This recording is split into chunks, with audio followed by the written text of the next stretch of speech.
সবাইকে আমন্ত্রণ জানাচ্ছি আরটিভি নিয়মিত স্বাস্থ্য বিষয়ক আয়োজন মেডিক্যাফে পাওয়ার্ড বাই নেভিয়ান।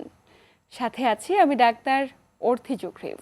দর্শক, মৃগীরোগ মস্তিষ্কের এমন একটি জটিলতা যেটি দীর্ঘমেয়াদী একটি রোগের বহিঃপ্রকাশ। অনেক ক্ষেত্রে আমাদের সমাজে এটি নিয়ে নানান রকম কুসংস্কার বিদ্যমান রয়েছে। অনেকে মনে করে এটি ঝাড় ফুঁক ওঝা কবিরাজ দেখানোর প্রয়োজন, আবার অনেক ক্ষেত্রে অনেকে এটি বিশেষজ্ঞ চিকিৎসকের কাছে গিয়ে সময় মতো চিকিৎসা সেবা আওতাভুক্ত করছে না আক্রান্ত রোগীদের। তবে কোন ক্ষেত্রে আপনার বিশেষজ্ঞ চিকিৎসকের কাছে যাওয়া জরুরি এবং কখন আপনি সতর্ক হবেন, সতর্কতার জন্য করণীয় বিষয়গুলি বা কী হতে পারে? দর্শক, আমাদের নিয়মিত আয়োজনের আজকের পর্বে আমরা আলোচনা করব এই স্পেসিফিক প্রত্যেকটি বিষয় নিয়ে। এবং আলোচনা করবার জন্য স্টুডিওতে আমাদের সাথে উপস্থিত রয়েছেন অধ্যাপক ডাক্তার আমিনুর রহমান, অধ্যাপক ও বিভাগীয় প্রধান, নিউরোলজি বিভাগ, স্যার সলিমুল্লাহ মেডিকেল কলেজ ও মিটফোর্ড হাসপাতাল। স্যার, স্বাগত আমাদের আজকের আয়োজনে। ধন্যবাদ, আপনাকে অনেক ধন্যবাদ। স্যার, মৃগীরোগ নিয়ে আলোচনা করব। শুরুতে একটু জানা জরুরি যে মৃগীরোগ বলতে আমরা কি বুঝি? ধন্যবাদ। মৃগীরোগ হলো ব্রেনের একটা অসুখ। এই অসুখে কি হয়, ব্রেনের মধ্যে কোনো জায়গায় কোনো একজন অংশের যদি নিউরন বলি, আপনি কোষগুলো হঠাৎ করে উত্তেজিত হয়ে যায়। উত্তেজিত হয়ে যাওয়াতে দেখা যাচ্ছে কি সে বিভিন্ন রকম সমস্যা নিয়ে এই রুগীটা আমাদের কাছে তখন এসে যায়। হঠাৎ করে সে অজ্ঞান হয়ে যায়, হঠাৎ করে খিঁচুনি হয়, যেটা আমরা সবসময় দেখে থাকি। খিঁচুনি মানে হলো আরেকটা সিনোনিম বলা হয় মৃগী রোগের একটা খিঁচুনি রোগ। তো এই খিঁচুনি নিয়ে আসতে পারে। অথবা দেখা যাচ্ছে হঠাৎ করে সে আকাশের দিকে তাকিয়ে থাকলো, কোনো কারণ ছাড়া। ছোটো বাচ্চা স্কুলে গেছে, তবে হঠাৎ করে ভ্যাকেন্ট লুক বলি, সে আকাশের দিকে বা অন্যমনস্ক হয়ে গেল। হঠাৎ করে দেখা যায় কোনো শরীরের একটা অংশ তার হয়তো ঝিনঝিন করে উঠলো এবং তার কিছুক্ষণ থাকলো, এই সময় সে কোনো কথা টথা বলতে পারলো না, আবার কিছুক্ষণ পরে ভালো হয়ে গেল। তাহলে এরকম ব্রেনে যদি কোনো বিভিন্ন রকম সমস্যা হয়, এছাড়া আপনি দেখবেন কি যে অনেক সময় সাইকিয়াট্রিক কম্পোনেন্ট নিয়েও একটা মৃগী রোগ নিয়ে আসতে পারে। যেমন হঠাৎ করে সে উচ্চ হাসি দিল, হঠাৎ করে সে অ্যাবনর্মাল বিহেভ করলো, কিছুক্ষণ পরে তাকে জিজ্ঞেস করলো তুমি এমন করলা কেন, সে কিন্তু কিছু বলতে পারলো না। তাহলে এইগুলো সবগুলো হলো ব্রেনের অসুখ। ব্রেনের কোনো কারণে যদি ফাংশনটা ঠিকমতো না হয়, তাহলে দেখা যাচ্ছে কি এই মৃগী রোগ হিসাবে আমাদের কাছে উপস্থাপন করে থাকে। একটু জানতে চাই যে এটা হবার পেছনে সুনির্দিষ্ট কোনো কারণ রয়েছে কিনা? অ্যাকচুয়ালি মৃগী রোগের জন্য আমরা বলি কি যে 50 ভাগ মৃগী রোগের কোনো কারণ জানা যায় না, এবং দেখা যায় বাকি 50 ভাগের মধ্যে দেখা যাচ্ছে কি যে দেখা যায় ব্রেনের মধ্যে কোনো ইনফেকশন ছিল আগে, অথবা ইনফেকশন হয়েছে, সেই ক্ষেত্রে কিন্তু একটা মৃগী রোগের নিয়ে আসলো আমাদের কাছে, প্রেজেন্টেশন নিয়ে আসলো। হঠাৎ করে ব্রেনের মধ্যে বয়স্ক লোকদের ব্রেনের মধ্যে এরকম একটা টিউমার তৈরি হলো, এই টিউমারের প্রেজেন্টেশনে সে মৃগী রোগের মধ্যে প্রেজেন্টেশন নিয়ে আসলো।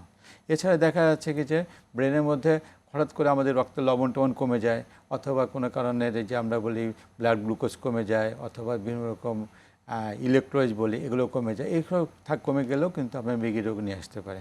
এছাড়া দেখা যাচ্ছে কি ব্রেনের মধ্যে কোনো আমরা বলি কি যে বিভিন্ন ধরনের ভাইরাস অথবা ব্যাকটেরিয়ার মাধ্যমে ব্রেনে ইনফেকশন হয়, এই ইনফেকশন দিয়ে কিন্তু মৃগী রোগ নিয়ে আসতে পারে। এছাড়া আমরা বলি কি যে যেটা হলো কোনো জেনেটিক কিছু কারণ আছে ছোটো ছোটো বাচ্চাদের, সেগুলো দেখা যায় জন্মের পরপরই মৃগী রোগ নিয়ে আসে। তখন দেখা যাচ্ছে কি এই জেনেটিক কারণগুলো থেকেও মৃগী রোগের একটা লক্ষণ দেখা যায়।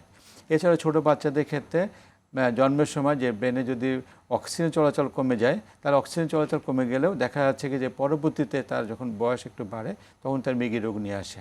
এছাড়া দেখুন কি যে আপনারা দেখবেন কি আরও ছোটো বাচ্চাদের ক্ষেত্রে দেখবেন কি যে অনেক বেশি জ্বর ছিল, ফেব্রুয়ারি কনভার্সন, এটা একটা সময়ের পরে কিন্তু ভালো হয়ে যাওয়ার কথা, কিন্তু এই ফেব্রুয়ারি কনভার্সন বা জ্বরজনিত কারণে একটা অসুখ যদি থেকে থাকে, এই পরবর্তীতে কিন্তু পরবর্তী মৃগী রোগ প্রেজেন্টেশন নিয়ে আমাদের কাছে আসতে পারে। এরকম বহুবিধ কারণ আছে, যেটা আমরা বলি কি লং লিস্ট একটা, এই লিস্টটা সবই বলা যায় না, কিন্তু এইসব সাধারণত এইসব বিশেষ কারণগুলো আমরা সাধারণত পেয়ে থাকি। এত কারণে মৃগী রোগ হতে পারে, কিন্তু বহিঃপ্রকাশগুলো কি সবার ক্ষেত্রে একই রকম নাকি ভিন্ন ভিন্ন? এই মৃগী রোগের ক্ষেত্রে আমরা যারা সাধারণ জনগণ তারা একটা জিনিসই দেখি, মৃগী রোগও হঠাৎ করে রাস্তার মধ্যে হাঁটছে, হাঁটার পরে সে পড়ে গেল, পড়ে যাওয়ার হাত পা কাঁপাকাঁপি করলো, তখন আপনি মনে করলেন যে এইটা একটা মৃগী রোগ। এটা এক ধরনের মৃগী রোগ, যেটা হলো আমরা বলি মোটর কম্পোনেন্ট বলি, বা এটা হলো মাংসের অস্থিরতা বা মাংসের মধ্যে একটা অসুখের জন্য। তো এইটা কিন্তু আমরা সাধারণত বুঝতেই পারি যে এটার মৃগী রোগ। কিন্তু এই মৃগী রোগ ছাড়া এছাড়া কিছু আছে হলো কিছু সেন্সরি সিমটম, যেটা বলি স্নায়বিক সিমটম। হঠাৎ করে একটা শরীরে একটা অংশ ঝিঁঝি করে উঠলো, এবং এই ঝিঁঝি কতক্ষণ 1 থেকে 2 মিনিট থাকলো, আবার তার ভালো হয়ে গেল। তাহলে এই যে সময়টা কিন্তু সে পরবর্তীতে সে রিকল করতে পারে না যে এই জিনিসটা হয়েছে, কিন্তু তারপরে কিন্তু তার কিন্তু খেয়াল নাই। তাহলে এটা একটা মৃগী রোগের কারণ। এছাড়া দেখা যায় কি যে আমরা আগেও বললাম, একটা স্কুলে ছোট বাচ্চা গিয়েছে, দেখেন কি হঠাৎ করে সে অমনোযোগী হয়ে গেছে, টিচার কি বলছে তাকে, টিচার বলছে তুমি এদিকে আসে তাকাও, সে কিন্তু ওই সময়টা কিন্তু সে 1-2 মিনিট সম্পূর্ণভাবে ভ্যাকেন্ট লুক, সে টিচারের কোনো ধরনের কোনো অ্যাক্টিভিটি অথবা কোনো ধরনের কোনো কথাবার্তা, কোনো ধরনের তার টিচারের বিভিন্ন রকম ইনস্ট্রাকশন সে শুনতে পারে না। তাহলে এইটা একটা মৃগী রোগ, এটাকে বলে আমরা অ্যাবসেন্স সিজার বা এক ধরনের ছোটো বাচ্চাদের হয়ে থাকে। এছাড়া দেখা যাচ্ছে কি যে বাচ্চাটা খেলাধুলা করার মধ্যেই হঠাৎ করে পড়ে যাওয়ার পরে আবার দাঁড়ায় গেল, তাহলে এটাও একটা ধরনের মৃগী রোগ, যেটা তাকে খিচুনি হলো না, সে পড়ে গেছে কিন্তু আবার দাঁড়ায় গেল, তাহলে এটাও একটা মৃগী রোগ। তাই বিভিন্ন রকম সিমটম নিয়ে আসে, কিন্তু আমরা কমন সিমটম যেটা দেখি সেটা হলো ওই হঠাৎ করে নিচে পড়ে যায়, আমরা বলি ক্লনিক সিজার, হঠাৎ করে মাংসের শক্ত হয়ে যায়, তারপরে চোখ উল্টে যায়, তারপর মুখ দিয়ে ফেনা আসে, মুখের জিহ্বা কেটে যায়, তারপর প্রস্রাব হয়ে যায়। তো এইসব কারণগুলো কিন্তু আমরা কমন দেখি, তখন আমরা কিন্তু সরাসরি ডাক্তারের কাছে যাই। কিন্তু ওই যে ছেলেটা হঠাৎ করে অমনোযোগী হয়ে যাচ্ছে, হঠাৎ করে ঝিনঝিন করে যাচ্ছে, ইভেন কি হঠাৎ করে পেটের মধ্যে ব্যথা কিছুক্ষণ পরে ভালো হয়ে যাচ্ছে, এটাও একটা মৃগী রোগের একটা লক্ষণ হতে পারে। তাহলে এইসব রোগের জন্য অবশ্যই তখন আমাদের মতো বিশেষজ্ঞের কাছে আসলে আমরা বুঝতে পারি এটা মৃগী রোগ। কিন্তু সাধারণভাবে যে যারা ডক্টর যারা আছেন তারা কিন্তু ওই যে আমরা যেটা বলি মোটর সিমটম, যে জেনারেল ক্রনিক সিজার, তাহলে এই ক্ষেত্রে কিন্তু তারা কিন্তু সহজে বুঝতে পারে এটা মৃগী রোগ। সেক্ষেত্রে যখন বুঝতে পারে অভিভাবকরা যে হয়তো বা এটা মৃগী রোগ হচ্ছে, তখন বিশেষজ্ঞ চিকিৎসকের কাছে আনলে তো আপনারা উপসর্গ শোনেন, উপসর্গ শুনে কি শনাক্ত করেন নাকি বিশেষ কোনো পরীক্ষার প্রয়োজনীয়তা রয়েছে? এবং একটু পার্টিকুলারভাবে শিশুরা, যে আপনি বললেন হঠাৎ করে একটি বাচ্চা পড়ে গিয়েছে, এটাও এক ধরনের মৃগী রোগ, কিন্তু ওই ক্ষেত্রে তো মা বাবা বা পরিবারের সদস্যরা বুঝতে পারে না, সেক্ষেত্রে করণীয় কি? আমরা বলি কি যে মৃগী রোগের ডায়াগনোসিস হলো সিমটম অ্যানালাইসিস। আপনার যে সমস্যাটা হয়েছে এই সমস্যাটা আপনি আমাদেরকে বলার পরে আমরা বুঝতে পারবো এটা মৃগী রোগ। মৃগী রোগের জন্য আমরা হলো কারণ নির্ধারণ করে, কী কারণে, ব্রেনে কোনো ইনফেকশন হলো কিনা বা অন্য কোনো কারণ হলো কিনা, অথবা ব্রেনের মধ্যে জন্মগত কোনো রক্ত চলাচল স্ট্রাকচারাল ডিফেক্ট হলো কিনা, সেই ক্ষেত্রে কিন্তু আমরা পরীক্ষা নিরীক্ষা করি, মাথার পরীক্ষা করি, ব্রেনের ইমেজিং বলি, ইইজি করি। কিন্তু মৃগী রোগ ডায়াগনোস করতে গেলে অবশ্যই সিমটমটা একটা ইম্পর্টেন্ট। তো মা বাবা যদি বলে হঠাৎ করে পড়ে যাচ্ছে যে আমাদেরকে, তখন কিন্তু আমাদের কিন্তু মাথায় থাকে এটা এক ধরনের মৃগী রোগের লক্ষণ হতে পারে। অথবা দেখে ছোটো বাচ্চা হঠাৎ করে ভ্যাকেন্ট লুক হয়ে আছে, তাহলে দেখা যাচ্ছে কি স্যার এরকম আমরা ধারণা করি যে এটা মৃগী রোগ, তখন আমরা এই পরীক্ষা নিরীক্ষা দেয়। পরীক্ষা নিরীক্ষার মধ্যে আমরা সাধারণত কিছু রক্তের পরীক্ষা করে থাকি, ব্রেনে কিছু ইমেজিং বলি আমরা, যে ব্রেনের সিটি স্ক্যান, এমআরআই জাতীয় কিছু পরীক্ষা করি, আরেকটা হলো আমরা ইইজি করে থাকি। তাহলে দেখা যায় রক্তের পরীক্ষার মধ্যে যদি হঠাৎ করে আপনাকে পড়ে যাচ্ছে এবং সঙ্গে সঙ্গে যে ডাক্তারের কাছে যদি আসেন, তাহলে উইদিন আওয়ার্সের মধ্যে যদি হয়, তাহলে আমরা একটা সেরাম প্রোল্যাক্টিন লেভেল দেখি, সেক্ষেত্রে এটা বেশি আছে কিনা, তাহলে আমরা বুঝতে পারি কি যে এটা মৃগী রোগের একটা ঘটনা। এছাড়া দেখা যাচ্ছে যে আমরা যদি একটা এমআরআই করি, আমরা এমআরআই সব জায়গায় করা যায় না, সিটি স্ক্যানও আমরা মাঝে মাঝে করে থাকি। এমআরআই হলো ইনভেস্টিগেশন, এমআরআই করতে বলে সবচেয়ে ভালো। তো এমআরআই করলে দেখা যাচ্ছে এই এমআরআইয়ের মধ্যে ব্রেনের মধ্যে কোনো ইনফেকশন হোক, ব্রেনের মধ্যে কোনো টিউমার হোক, অথবা ব্রেনে কোনো জন্মগত কোনো অ্যানোমেলি হোক, অথবা ব্রেনের মধ্যে কোনো ধরনের যে অন্য কোনো ধরনের কোনো পরিবর্তন, যে মেটাবলিক কারণে যে কোনো পরিবর্তন হোক, তাহলে আমরা সব বুঝতে পারি যে এইগুলো কারণ হলো আমরা ব্রেনে ইমেজিং দিয়ে বুঝতে পারি এটা একটা মৃগী রোগের একটা কারণ আছে, তাহলে এই সমস্যার সাথে তাই মিলতে পারে। তাহলে আমরা ব্রেনের ওই রোগের চিকিৎসা করলে মৃগী রোগটা তখন অনেকটা ভালো নিয়ন্ত্রণে থাকে। এছাড়া আছে আমাদের ইইজি করা। তো ইইজি করলে দেখা যাচ্ছে কি যে ইইজিতে একটা সমস্যা আছে, ইইজি হলো সাপোর্টিং একটা ইনভেস্টিগেশন, ইইজি কিন্তু কোনো ডেফিনিট ইনভেস্টিগেশন না। তো ইইজি করলে অনেকটা 6 থেকে 10% লোকের ইভেন যদি তার মৃগী রোগ থাকে সেক্ষেত্রে নর্মাল পাওয়া যেতে পারে। আর একইভাবে যদি পেশেন্টের ইইজি অ্যাবনর্মাল আছে, রুগী নর্মাল আছে, সেক্ষেত্রেও অ্যাবনর্মাল পাওয়া যেত। তো ইইজিটা দেখা যাচ্ছে তার সিমটমের সাথে যদি ইইজি মিলে, তখন কিন্তু আমরা ইইজিটাকে গুরুত্ব দিই। তাহলে এই মৃগী রোগের ডায়াগনোস করার একমাত্র আমরা প্রথম দিকটা বলি, আমরা সিমটম দেখে আমাদের যা নিউরোলজিস্ট আছে তার মাধ্যমে আমরা এটা ডায়াগনোস করা একটা প্রথম ধাপে আগাই। আর সাথে হলো আমরা এই পরীক্ষাগুলো করে থাকি। যখন এই পরীক্ষাগুলোর মাধ্যমে শনাক্ত হয় বা সিমটম দেখে, তো আপনারা প্রায় 80-90% বুঝেই ফেলেন যে আসলে কোন টাইপের মৃগী রোগে আক্রান্ত হয়েছে। তখন আসলে চিকিৎসা পদ্ধতিটা কিসের উপর নির্ভর করে? ধরনের উপর, নাকি বয়সের উপর, নাকি মানে এটা তো একটা দীর্ঘমেয়াদী প্রক্রিয়া, একটু বিস্তারিত জানবো। যদি আমরা যে আমরা রোগী মেগি রোগ যখন ধরলাম তখন চিকিৎসা দেওয়ার ব্যাপারে অনেকগুলো আমরা ফ্যাক্টরগুলো কাজ করি। মনে করে একটা বয়স একটা ব্যাপার আছে, তো বয়সের সাথে মনে করে ছোটো বাচ্চাদের একরকম মৃগী রোগ হয় আর বয়স্ক লোকদের এক ধরনের কারণে মৃগী রোগ হয়। ছোটো বাচ্চাদের মৃগী রোগের জন্য সাধারণত আমরা ড্রাগগুলো প্রথম চয়েস করে দিয়ে ড্রাগটা দিয়ে আমরা আগাতে থাকি ড্রাগে কন্ট্রোল হচ্ছে কিনা। আমরা যদি বলি স্টার্ট লো গো স্লো, মানে খুব অল্প করে পরে ওষুধ এবং লং টাইম আস্তে আস্তে বাড়িয়ে আমরা মৃগী রোগ কন্ট্রোল করার চেষ্টা করি। আমরা প্রথম ওষুধ দিয়ে মানে একটা হাই ডোজে দিলাম, রুগীর সিমটম ডেভেলপ করে ফেলে, সাইড এফেক্ট ডেভেলপ করে, তাহলে সেভাবে যায় না। সেজন্য আমরা অল্প অল্প করে আগাই। যদি পেশেন্টের রোগীর মৃগী রোগ হচ্ছে ওষুধে কন্ট্রোল হচ্ছে না, তখন ডোজটা একটু বাড়িয়ে দিই। এটা একটা পদ্ধতি। এছাড়া হলো আমাদের হলো সেক্স, মানে আমরা যে মানে মেল না ফিমেল, তো মেল ফিমেলের ক্ষেত্রে চিন্তা করলে যে মেয়েদের ক্ষেত্রে একটা রিপ্রোডাক্টিভ এজ আছে। এখন আমাদেরকে রিকমেন্ডেশন আছে ফিমেল যাই হোক না কেন প্রথমে কিন্তু আমরা সোডিয়াম ভ্যালপোরেট, এক ধরনের রোগ আছে যেটা হলো আমরা খুব কম ইউজ করি, ভ্যালেক্স বা সোডিয়াম ভ্যালপোরেট বা আমরা ইরেটা যে ট্রেড নেম আছে এগুলো আমরা ব্যবহার করে থাকি। তো দেখা যাচ্ছে এই সোডিয়াম ভ্যালপোরেট জাতীয় ওষুধ যেটা এই সাধারণত ফিমেলের ক্ষেত্রে একবার সম্পূর্ণভাবে এখন একবারে নিষেধ করা আছে। আগে কিন্তু আমরা দিয়ে থাকতাম কারণ দামটা কম ছিল, আমরা সবাইকে ইউজ করতে পারতাম। মেলের ক্ষেত্রে হলো সোডিয়াম ভ্যালপোরেট দিতে পারি, কারণ সোডিয়াম ভ্যালপোরেট দিলে দেখা যাচ্ছে যে ফিমেলের ক্ষেত্রে প্রেগনেন্সির যেটা আমরা টেরাটোজেনিসিটি, বাচ্চার বিকলাঙ্গতা বেড়ে যেতে পারে। মানে এই যে গর্ভাবস্থায় মায়েদের নানা ধরনের ঝুঁকি, কিছু ওষুধ খেতে পারবে কিছু পারবে না, আসলে কোন ওষুধগুলোর ক্ষেত্রে সচেতন হবে বিস্তারিত জানবো, তবে সময় আছে একটি ছোট্ট বিরতি নেবার।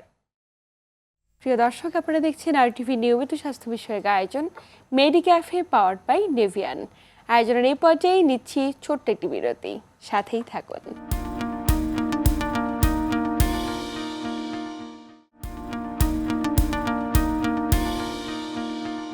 প্রিয় দর্শক, বিরতির পর আবারও সবাইকে স্বাগত জানাচ্ছি আরটিভি নিয়মিত স্বাস্থ্য বিষয়ক আয়োজন মেডিক্যাফে পাওয়ার্ড বাই নেভিয়ান। সাথে আছি আমি ডাক্তার অর্থি জোখরিফ এবং আমার সাথে আছেন অধ্যাপক ডাক্তার আমিনুর রহমান। স্যার, বিরতির পর আবারও স্বাগত আমাদের আজকের আয়োজনে। বিরতির আগে যেমনটি বলছিলাম যে এই যে গর্ভাবস্থায় অনেক মেয়েরা দীর্ঘদিন ধরে মৃগী রোগে ভুগে, কিন্তু হঠাৎ করে দেখা যায় প্রেগনেন্ট হয়ে গিয়েছে, কনসেভ করেছে। অনেক ক্ষেত্রে মেডিসিনগুলোকে পরিবর্তন করে না বা ফলো আপ করে না, তাতে করে ঝুঁকি কতখানি বেড়ে যায়? আমি আগে বলছিলাম যে যেমন করে কিছু ওষুধ আছে যেটা হলো যেমন আমরা যে কমন যে ডিজিজ যেটা পাচ্ছি যেটা হলো মাটিতে পড়ে যাচ্ছে, জেনারেল টনিক কনিক সিজার, যেটা হলো আমরা হলো জেনারেলাইজ সিজার বলি, ঠিক আছে। তো এই জেনারেলাইজ সিজারের ক্ষেত্রে আমরা কিন্তু ড্রাগ অফ চয়েস বলি কি যে সোডিয়াম ভ্যালপোরেট। এই সোডিয়াম ভ্যালপোরেট দিতে গেলে এই গর্ভাবস্থাতে যদি আমরা বলি প্ল্যান প্রেগনেন্সি, একটা আনপ্ল্যান প্রেগনেন্সি, মানে আপনি জানেন ইপিলেপটি ছিল কিন্তু আপনার বাচ্চা হয়ে গেল, বাচ্চা যখন আপনার পেটে আসলো তখন কিন্তু আপনি কি করলেন, এই যে ওষুধ পাচ্ছে সেই ওষুধে আমরা সাধারণত ডিসকন্টিনিউ করি না, কারণ ওই ওষুধে যদি কন্ট্রোল থাকে তাহলে ওই ওষুধে আমরা কন্টিনিউ করি না। আর একটা বাচ্চা যদি বা গর্ভাবস্থায় যদি খিচুড়ি হয় তাহলে বাচ্চার কিন্তু অ্যাবর্শনের চান্স বেড়ে যায়। তো সেক্ষেত্রে কিন্তু আমরা এই ওষুধ চেঞ্জ করি না, এর মধ্যে যা হোক। কিন্তু এক্ষেত্রে হলো যদি আমি প্ল্যান প্রেগনেন্সি হয় তাহলে সোডিয়াম ভ্যালপোরেট দিয়ে আমরা নিডল টিউব ডিফিট বলে এক ধরনের মানে বাচ্চাদের একটা অসুখ তৈরি হয়। তো এই অসুখটা যদি সাধারণত দেখা 6 থেকে 10% বাচ্চাদের হতে পারে, সেক্ষেত্রে আমরা কি করি, আমরা আগের থেকে যে ওষুধটা খেত সোডিয়াম ভ্যালপোরেট চেঞ্জ করে আমরা অন্য ওষুধ যেমন করে আমরা লেভোটাইরাসিরাম জাতীয় ওষুধ বা লেমোট্রিন জাতীয় ওষুধে আমরা সুইচ করি। তাহলে এই ক্ষেত্রে আমাদের যখন এই ওষুধ দেওয়ার পরে 6 মাস কন্ট্রোল থাকলে তখন তাকে বলি প্রেগনেন্সি নেওয়ার জন্য। তাহলে সেক্ষেত্রে বাচ্চার কিন্তু এই যে বিকলাঙ্গ হওয়ার যে ঝুঁকি সেটা কমে যাচ্ছে। আরেকটা হলো যে ফোকাল সিজার, মানে যেটা শরীর একটা অংশ হঠাৎ করে সে বুঝতে পারে, একটা অংশ কেঁপে উঠছে, তারপরে সে অজ্ঞান হয়ে যাচ্ছে। আগেরটা ছিল যে সে কিন্তু বুঝতে পারছিল না, হঠাৎ করে অজ্ঞান হয়ে যাচ্ছিল। তাহলে এটা হলো ফোকাল সিজারের ক্ষেত্রে এরকম কিছু ড্রাগ আছে, সেক্ষেত্রে আমরা বলি কি যে কার্বামাজিম জাতীয় ওষুধ ব্যবহার করে থাকি। তাই এই ওষুধগুলো আমরা এরকম আস্তে আস্তে শুরু করে একটা লেভেল পর্যন্ত কন্ট্রোল করার চেষ্টা করি। যদি এটাতে কন্ট্রোল না হয় পরবর্তীতে ওষুধে আমরা যা সুইচ করার চেষ্টা করি, তখন প্রথম ওষুধটা কমিয়ে দ্বিতীয় যে সেকেন্ড লাইন ড্রাগ যেগুলো আছে সেগুলো শুরু করে থাকি। তাহলে এই ক্ষেত্রেও কিন্তু আমরা কার্বামাজিম যদি দেই প্রেগনেন্সির ক্ষেত্রে, সেক্ষেত্রে কিন্তু তার একটু টেরাটোজেনিসের সম্ভাবনা থাকে। আমরা ওই যেটা বললাম, যদি প্রেগনেন্সি হয়ে যায় যে ওষুধ পাচ্ছে সেই ওষুধ কন্টিনিউ করে, ওটা কন্ট্রোল থাকলে ওই ওষুধ কন্টিনিউ করবে। আর যদি প্রেগনেন্সি যদি প্ল্যান করেন তাহলে আগের থেকে আমাদের মতো বিশেষজ্ঞের কাছে আসলে আমরা একটা ওষুধ অ্যাডজাস্ট করার পরে তারপর আপনার প্রেগনেন্সিতে যাবেন। পাশাপাশি জানতে চাই যে যখন কোনো ওষুধ খাবে মৃগী রোগের ক্ষেত্রে, যে কোনো ব্যক্তি হোক, সেটা গর্ভাবস্থায় বা গর্ভাবস্থায় পরে বা বয়োজ্যেষ্ঠ একজন ব্যক্তি, আসলে ওষুধগুলো কতদিন কন্টিনিউ করতে হবে, এই ধরনের একটি প্রশ্ন রয়েই যায়। আপনার এই যে যে খিচুড়ি রোগের ইয়েটা আমরা দুইভাবে চিন্তা করি। একটা হলো ছোট বাচ্চাদের ক্ষেত্রে, একটা হলো বয়স্কদের ক্ষেত্রে। আমাদের ইন্টারন্যাশনাল রিকমেন্ডেশন যেটা আছে, গাইডলাইনে যেটা আছে, সেটা ছোট বাচ্চাদের ক্ষেত্রে আমরা বলি কি যে 1 থেকে 2 বছর এদের যদি কন্ট্রোল থাকে তাহলে আমরা হলো প্ল্যান করতে পারি যে ও আস্তে আস্তে করে আমরা গ্র্যাজুয়ালি ট্যাপার করতে পারি। আর বয়স্কদের ক্ষেত্রে 2 থেকে 5 বছর যদি কন্ট্রোল থাকে তাহলে আমরা গ্র্যাজুয়ালি ট্যাপার করি। তাহলে হলো আপনাকে মিনিমাম, এটা হলো ডক্টরের উপর ডিপেন্ড করবে, আপনি 5 বছর খাওয়াবেন না 2 বছর খাওয়াবেন, না আপনি ছোটো বাচ্চাদের ক্ষেত্রে আপনি 1 বছর খাওয়াবেন, সেটা আপনার উপর ডিপেন্ড করবে। কারণ একটা ওষুধ উইথড্র করতে গেলে আপনাকে অনেক কিছু চিন্তা করতে হয়। ব্রেনের মধ্যে তার একটা স্ট্রাকচারাল লেশন আছে, তাহলে আপনি যদি উইথড্র করতে যান তাহলে কিন্তু তার খিঁচুনি হয়ে যেতে পারে। ব্রেনের মধ্যে এক জায়গায় সমস্যা তৈরি আছে, ওখান থেকে খিঁচুনি রোগ তৈরি হয়, তাহলে ওই জায়গা থেকে আবার নতুন করে খিঁচুনি রোগ তৈরি হয়ে যেতে পারে। তো সেই জন্য অথবা দেখা যাচ্ছে কি যে সে একটা হাই রিস্ক জব করে, মনে করেন একটা সে ড্রাইভার, তাহলে আপনি তাকে যদি হঠাৎ করে উইথড্র করার চিন্তা ভাবনা করে, তাহলে দেখা যাচ্ছে কিন্তু আপনার তার জীবনের ঝুঁকি বেড়ে যাবে। তারপর যখন যেখানে একটা প্রেগনেন্সি নিতে চাচ্ছে, তাহলে আপনি যখন তার প্রেগনেন্সিটা নেওয়ার পরে আপনি তারপর যদি প্রেগনেন্সি আর নিতে না চায়, তখন আপনি প্ল্যান করতে পারেন। মানে গর্ভাবস্থার আগে অবশ্যই প্রি প্রেগন্যান্সি কাউন্সেলিং করা খুব জরুরি এই সমস্ত নারীদের ক্ষেত্রে। হ্যাঁ, অবশ্যই যদি আপনার এরকম জানা থাকে। এবং দেখা যাচ্ছে কি যে আমাদের দেশের অনেক নারীরা এটাকে একটা মানে আমরা বলি কি যে একটা হলো যেটা হলো অভিশাপ হিসেবে দেখে এটাই যেমন অনেক সময় লুকিয়ে ফেলে, তার হাজব্যান্ডকে জানায় না, তার পরিবারকে জানায় না, এর মধ্যে তারা প্রেগনেন্সি নিয়ে নেয়। তো যদি সেক্ষেত্রে কি হচ্ছে, একটা হলো বাচ্চা বিকলাঙ্গ হচ্ছে, অথবা তার প্রেগনেন্সির ঝুঁকি বেড়ে যাচ্ছে। যদি একটা অ্যাবর্শন হয় তাহলে দেখা যায় মায়ের জীবনের ঝুঁকি হলো, একটা সাথে বাচ্চাটা হারালো। তাহলে এগুলো কিন্তু ফ্যামিলিগতভাবে আপনার বিয়ের আগে হোক আপনি জরুরিভাবে দৃষ্টি দেওয়া উচিত এবং জানিয়ে দেওয়া উচিত যে আমার এই সমস্যাটা। আর এই এপিলেপসি মানে হলো জীবন শেষ হয়ে যায় না।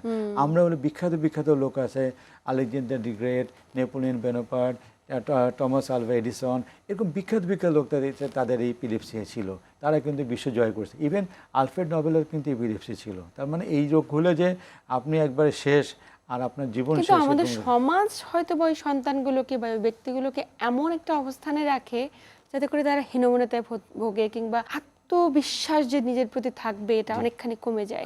এই জায়গাটা থেকে সমাজের নিশ্চয়ই একটি বড় অবদান রয়েছে। আপনার পরামর্শ কি থাকবে? এপিলেপসি যে কোনো সময় হতেই পারে। যেমন আমরা এখানে বসে আছি, আমরা এটাকে ডিজিজটা ফ্রি না, এটা যে কোনো সময় আমরা বললাম 50 ভাগ আনগ্রহণ, যে কোনো সময় যে কারো হতে পারে। তার মানে কি আমি কি সমাজ থেকে উইথড্র হয়ে যাব? তাহলে আমাকে উচিত হলো সামাজিক সচেতনতা বাড়ানো এবং আমাদের যে পারিবারিক সচেতনতা যদি আমরা বাড়াতে পারি, কারণ একটা ছেলে বা তার মেয়ের এপিলেপসি হওয়া মানে হলো সে সমাজ থেকে শেষ হয়ে যাওয়া না। কিন্তু আমরা কিন্তু এটাকে জন্য দেখা দেখি কিছু সামাজিক কুসংস্কারের জন্য তাকে আমরা আলাদা করি, বলে জিন ভূতে ধরছে, ধরছে, বিভিন্ন রকম মানে কুসংস্কার। ইভেন ট্রিটমেন্টের ক্ষেত্রে একটা লোক রাস্তায় পড়ে আসে, নোংরা একটা স্যান্ডেল তার নাকের কাছে দিচ্ছেন, সে তো 2 থেকে 3 মিনিট পরে এমনিই ভালো হয়ে যাবে। তাহলে আপনি বলছেন কি যে এই স্যান্ডেল শুকালে নাকি তা ভালো হয়ে যাচ্ছে। তাহলে এই জিনিসগুলো আপনাকে সচেতনভাবে আনতে হবে।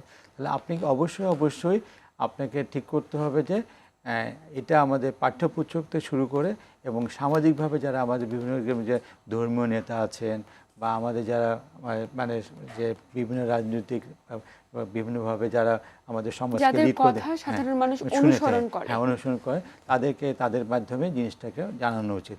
এবং এপিলেপসি মানে হলো আপনার জীবন শুরু হওয়া না। এপিলেপসি একটা রোগ, যেমন একটা হাইপারটেনশন, আপনি ওষুধ খাচ্ছেন ভালো থাকছেন, এখন হাইপারটেনশন হওয়া মানে কিন্তু আপনি সমাজ থেকে আলাদা হচ্ছেন না। তাহলে এই জিনিসগুলোতে অন্তত সচেতনতা, পাবলিক সচেতনতা বা জনসচেতনতা বাড়ানো খুব জরুরি। নিশ্চয়ই। এবং পাশাপাশি আরেকটি বিষয় জানতে চাইবো যে সমস্ত ব্যক্তি মৃগী রোগে ভুগছে তাদের ক্ষেত্রে কোন বিষয়গুলো এড়িয়ে চলার পরামর্শ দেবেন? ধন্যবাদ, খুবই সুন্দর একটা প্রশ্ন। আমি বললাম যে একটা রোগী যখন কন্ট্রোল হয়ে যায়, আমরা বলি 6 মাস থাকলে তার সিজারকে মোটামুটি কন্ট্রোল বলি। ওষুধ খাওয়ার পরে 6 মাস যদি কন্ট্রোল থাকে, সে তখন নর্মাল চলাফেরা করবে। তারপর একটু বিশেষ সতর্কতা নেওয়া উচিত। কিন্তু যে রোগীর মৃগী রোগ আছে ধরা পড়লো, প্রথমে আমরা ডায়াগনোস করলাম, তাহলে কিন্তু যেগুলো রিস্কি জব, যেসব জায়গায় গেলে তার জীবনের যে ঝুঁকি আছে সেই জিনিসগুলো করা যাবে না। যেমন কি সে পুকুরে নেমে গোসল করতে পারবে না। যদি গোসল করতে খুব ইচ্ছাও করে, তাহলে অন্তত একজন সাথে থাকা উচিত, যে কোনো সময় তাকে রিস্কিউ করতে পারে।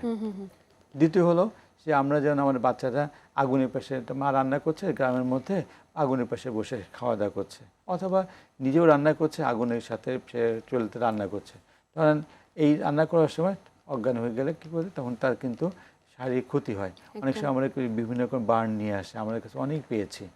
ঠিক আছে, তাহলে এই আপনি যে এই বার্নে, তখন আপনি কোথাও উঁচু জায়গায় দাঁড়ায় আপনি কাজ করছেন, মনে করেন সাপোজ একটা আপনি ইলেকট্রিক ম্যান, ইলেকট্রিক লাইনে কাজ করছেন, হঠাৎ তোমাদের খিচুনি হয়ে যেতে পারে। তাহলে দেখা যাচ্ছে এরকম উঁচু জায়গায় দাঁড়ায় কোনো কাজ করা যাবে না। তারপরে দেখা যাচ্ছে কি যে আপনি গাড়ি চালান, আপনি একটা ড্রাইভার, তো দেখা যাচ্ছে যে এই ইউপিলেপসি যদি আপনার উপসর্গ থাকে, আপনি এই সময় এই অন্তত 6 মাস আপনি যখন সিজার ফ্রি থাকেন উইথ প্রপার ড্রাগে, তাহলে কিন্তু আপনি তারপরে আপনি আপনার নর্মাল অ্যাক্টিভিটিতে যাওয়া উচিত। স্যার, আপনাকে আন্তরিক ধন্যবাদ। আমরা আলোচনার একদম শেষ প্রান্তে। ধন্যবাদ আপনাকে। প্রিয় দর্শক, মেডিক্যাফে পাওয়ার্ড বাই নেভিয়ান আজ এ পর্যন্তই। যেমনটি বলছিলেন আমাদের বিশেষজ্ঞ চিকিৎসক, শুধুমাত্র সঠিক চিকিৎসায় 70% রোগী সম্পূর্ণভাবে সুস্থ হয়ে যেতে পারে। এবং অবশ্যই আপনি বিষয়টি নিয়ে সচেতন হন, সঠিকভাবে চিকিৎসা করুন এবং চিকিৎসা পদ্ধতির আওতাভুক্ত হন। সবাই ভালো থাকুন, সুস্থ থাকুন এবং RTVর সাথেই থাকুন।